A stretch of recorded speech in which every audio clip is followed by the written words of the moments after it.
আমি কি চাই সেটা তো তুমি খুব ভালো করে জানো শায়দা। আর এটাও ভালো করে জানো যে তুমি সেটা কোনোদিনও পূরণ করতে পারবে না। আর সেটা আমি নিজেও ভালো করে জানি। কিন্তু কি করব বলো, যাকে নিজের জীবনের থেকেও বেশি ভালোবেসেছি, যার জন্য আমি আমার জীবনটাকেও বাজি রাখতে পারি, তাকে তো নিজের চোখের সামনে জীবনটা নষ্ট করে দিতে দেখতে পারি না।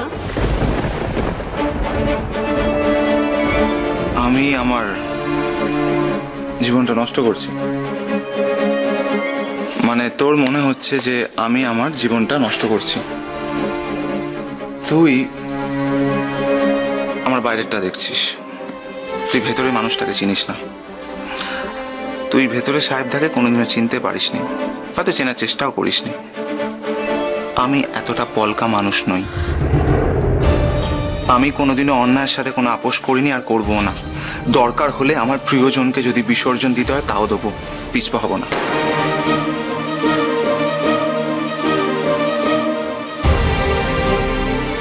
সাহেবদা, সাহেবদা, আমরা আবার নতুন করে শুরু করতে পারি না? মানে আমাদের মধ্যে যা ঘটেছে আমরা সবকিছু ভুলে গিয়ে আবার নতুন করে শুরু করতে পারি না? বলো বলো না সাহেবদা। Don't cross your limit. নিজের সীমা লঙ্ঘন করিস না।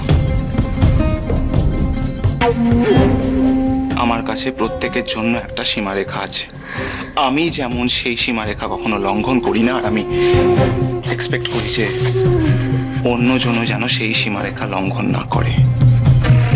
আমাকে এইটুকু অনার কর, আমাকে বাধ্য করিস না তোর সাথে খারাপ ব্যবহার করার জন্য। তুই যেটা আমাকে বলেছিলিস আমি শুনেছি। আমি তোর অনুভূতিকে অসম্মান করিনি, কিন্তু তার মানে এই নয় আমি যখন সিদ্ধান্ত নিয়েছি ফুলের সাথে আমার ডিভোর্সে, তখন সেই সুযোগে নিজের ইচ্ছাকে, নিজের চাহিদাকে চরিতার্থ করবি তুই। এটা অন্যায়, এটা অন্যায়। আগে অনেক ছোট কাজ করেছিস, আর ছোট কাজ করিস না, আর ছোট হোস না। মানুষ হিসেবে মাথা উঁচু করে বাঁচার সম্মান বোধগুলো হারাস না।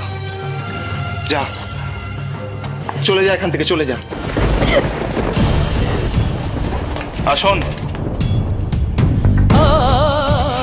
এরপর থেকে যখন তখন কারণে অকারণে আমার ঘরে আসবি না।